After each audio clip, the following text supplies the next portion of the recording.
Now, for context, the Rollin 100's Crips aren't just one gang, they're an alliance, a collective of multiple Crip sets operating throughout Los Angeles County, with a heavy concentration in the Westmont district on the west side of South Central Los Angeles.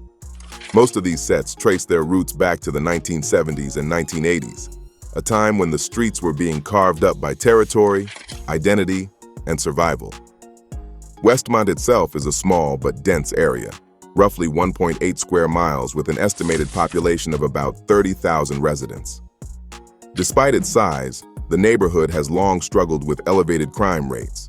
Statistically, residents face about a 1 in 35 chance of becoming a crime victim each year, which already puts the area well above the national average.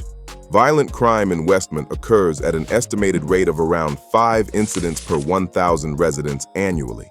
That includes serious offenses like assaults, robberies, and homicides. In some categories, violent crime levels have been reported as 65 to 75% higher than national norms, which tells you this isn't just random activity, it's systemic. Poverty also plays a major role. Roughly 20% of Westmont residents live below the poverty line, which is more than double the California average. And as we've seen time and time again, concentrated poverty, limited resources, and unemployment often create conditions where street organizations become both protection and pressure points for young people growing up in the area. Historically, Westmont has been known as a predominantly African-American community. In the early 2000s, the population was estimated at about 57% Black. By the 2000s, that number dropped to around 50%, and today it sits closer to 40%. As demographics shifted, the neighborhood remained heavily influenced by long-established Black gangs.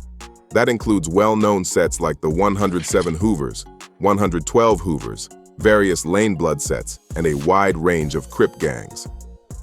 Many of those Crip sets fall under what's known as the Rollin 100's Crip Alliance, a network tied together by history, proximity, and shared identity, even when internal politics aren't always aligned. And it's within this environment, shaped by decades of violence, loyalty, loss, and retaliation, that the 2 deaths we're about to discuss took place. These weren't just isolated incidents. They sent ripples through the Rollin 100's community and reignited conversations about power, respect, and survival in South Central Los Angeles.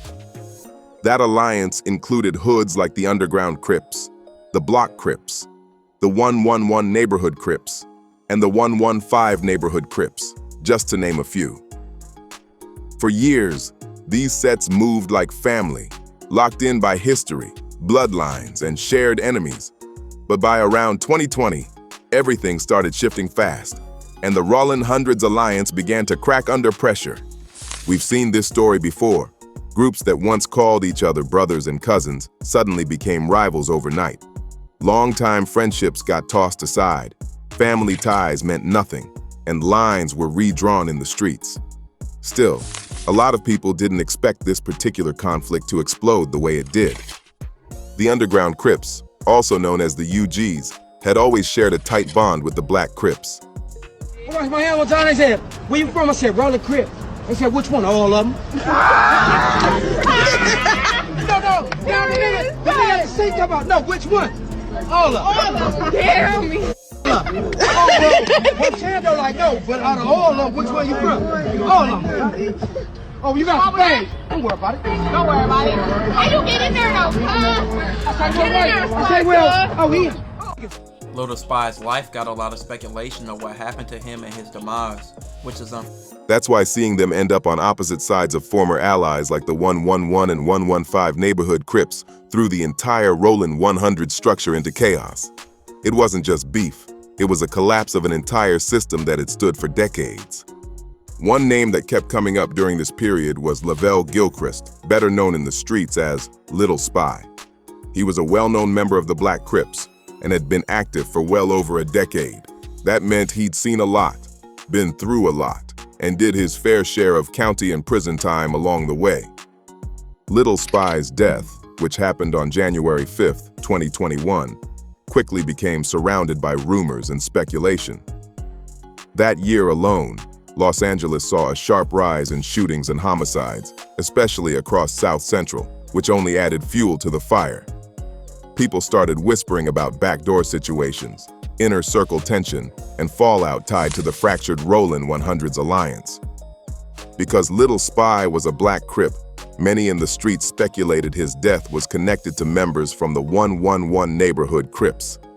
What's confirmed, though, is that the person responsible was 16 years old at the time, and because of that, his name was never released publicly. For clarity, he'll simply be referred to as A going forward. A was born in 2004 and, according to court information later shared, had a troubled upbringing.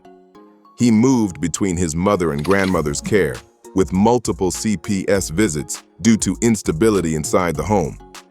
That background would later become a key part of how this case was viewed, but it doesn't change the impact of what happened next. A's problems didn't start overnight, and that's important to understand. After returning to his mother's care around age 14, things went downhill fast. His first serious run-in with the law came in June of 2019, when he was accused of breaking into a car dealership, stealing 2 vehicles, and crashing both of them. That alone should have been a wake-up call, but it wasn't. After that arrest, he was released back to his mother, and according to reports, an incident happened inside the home. His mother later admitted she struck him out of frustration, not malice, but it still triggered a child welfare investigation. Social workers looked into the situation, but ultimately found the claims of neglect and abuse inconclusive, meaning nothing was formally proven. Things kept spiraling. By July 2019, A allegedly took his mother's car without permission, and she sent him to live with his father instead. That didn't slow anything down either, because while staying there, A was accused of taking his grandmother's vehicle as well. From June 2019 through January 2020, he racked up multiple arrests tied to robbery, burglary, and vehicle code violations, stacking up 6 separate violations in a short time span. In March 2020, A was sent to a juvenile camp, where he stayed until November 2020. But even inside the program, the issues followed him. Records show he received 33 write-ups for refusing instructions, encouraging others to do the same, and instigating gang-related physical altercations. He was also caught with a vape device and reportedly involved in around 15 fights, most of them tied to gang tension. When A was released on November 30th, 2020, he didn't ease back into life or try a different path. Within weeks, he was right back in the streets, surrounded by the same influences and conflicts. Just over a month later, on January 5th, 2021, Little Spy was shot and killed around 10:45 p.m. near his apartment building on South Hope Street. Little Spy was a respected black Crip, and at that time, tensions were already simmering between his circle and a rival set tied to the 111 neighborhood Crips, the same group A was associated with. What started as street friction would soon turn deadly, and the fallout would shake the entire Rollin 100's alliance. By the time everything came to a head, the tension between these sets wasn't viewed as anything major yet, at least not on the surface. Small disagreements, minor friction, nothing that screamed an imminent tragedy. But behind the scenes, movements were already being made, and people were watching each other closely. According to surveillance footage, on January 5th, 2021, around 9:43 p.m., a red Jeep, followed closely by a white vehicle, was seen driving up and down South Hope Street multiple times. That kind of circling usually isn't random, and investigators later took note of how deliberate those movements appeared. Shortly after, an individual dressed in dark clothing approached the front door of the apartment building where Little Spy lived. That person left, then returned a few minutes later with another individual. The two then crossed the street into a parking lot directly across from the complex, waiting and watching. While they were posted in that lot, Little Spy arrived on foot and entered his apartment building. Not long after, the two individuals were seen walking back towards South Hope Street and briefly out of camera view. Moments later, the red Jeep was once again spotted slowly driving through the area, reinforcing the idea that this wasn't coincidence.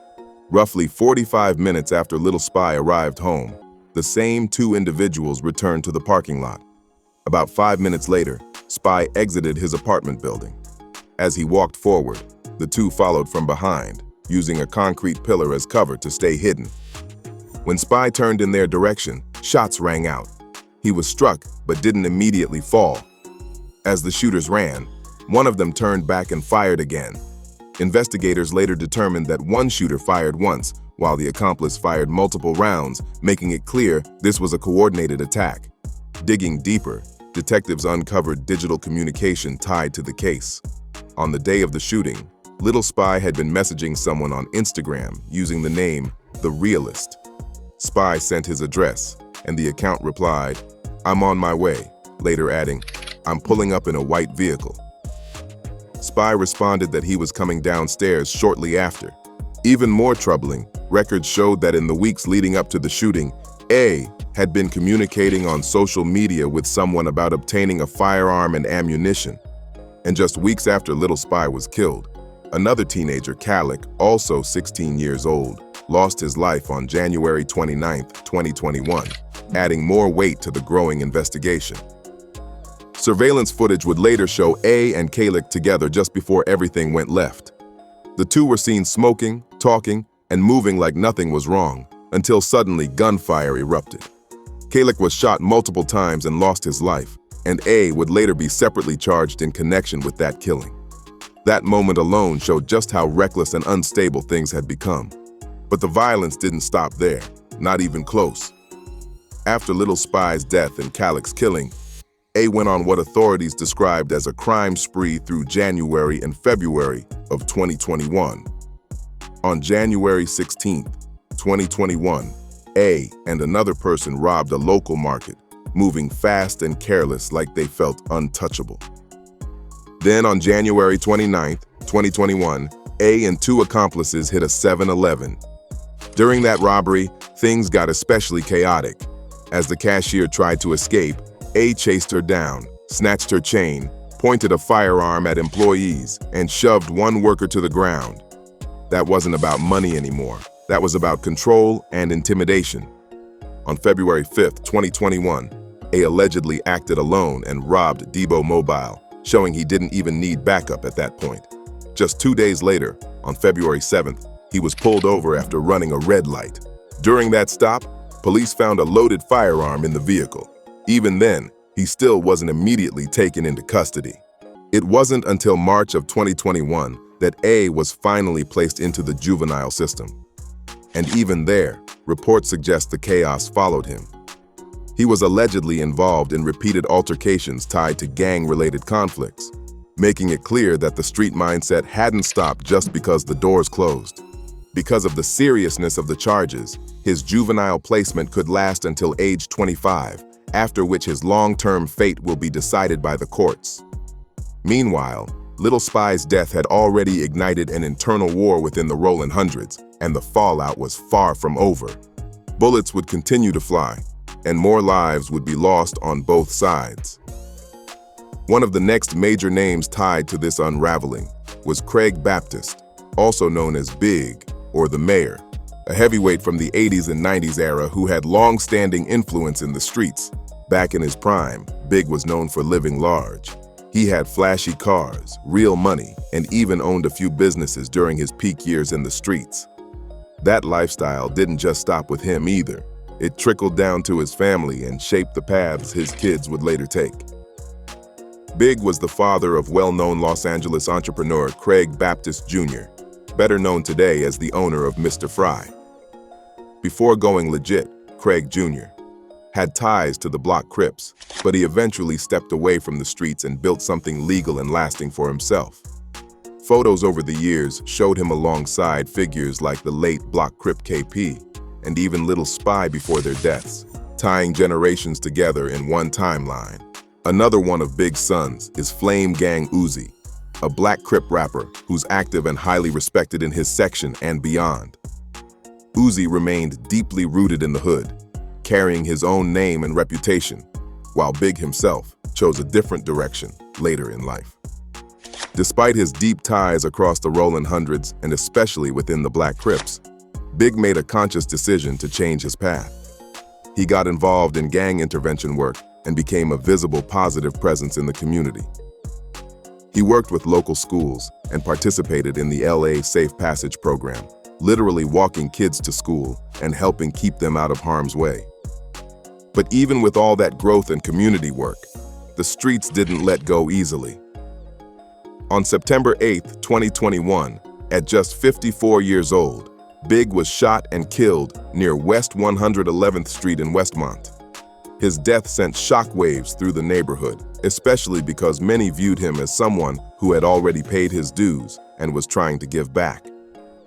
Big was just 54 years old when his life was cut short.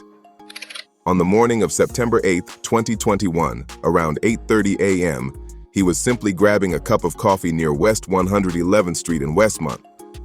As he stood near the intersection, a dark-colored sedan pulled up out of nowhere, and the passenger immediately opened fire. Big tried to run, but the situation escalated fast. One of the occupants jumped out of the vehicle, chased him down a nearby driveway, and fired again. The driver sped off, last seen heading down 111th Street, while Big collapsed from multiple gunshot wounds. He was found unresponsive at the scene and later pronounced dead.